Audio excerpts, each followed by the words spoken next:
Mais enfin, il va y avoir probablement de la résistance active chez les gens. Il faut s'y attendre. Les Pays-Bas, c'est un pays où les gens sont pacifiques. Depuis 40 ans, il n'y a pas eu d'émeute aux Pays-Bas. Alors, bon... je crains ça. Vous la souhaitez, cette résistance ?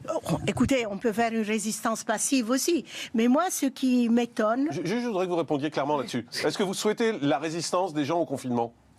La résistance, enfin, je ne dis pas qu'il faut descendre dans les rues, casser les voitures... Non, mais pas casser, mais descendre dans les rues et dire « je ne me confinerai pas », par exemple. Est-ce que vous soutenez ce hashtag « je ne me confinerai pas » ?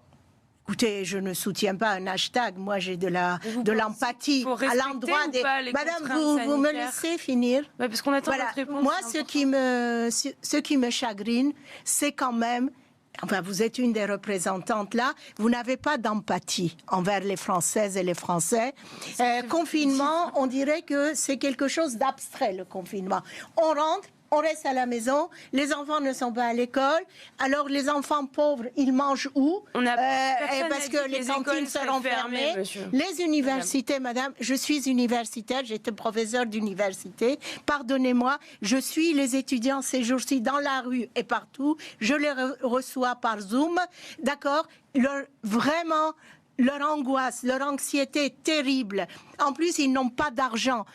On peut ouvrir au lieu de confiner. Moi, je ne veux pas qu'on descende dans la rue, mais qu'on fasse des vrais groupes à l'université où, à tour de rôle, les étudiants vont, discutent, échangent et peuvent manger ensemble. Vous savez, une chambre en cité universitaire, c'est 12 mètres carrés ou 15 mètres carrés. Voilà, vous avez été partout, vous avez tout vu. Nos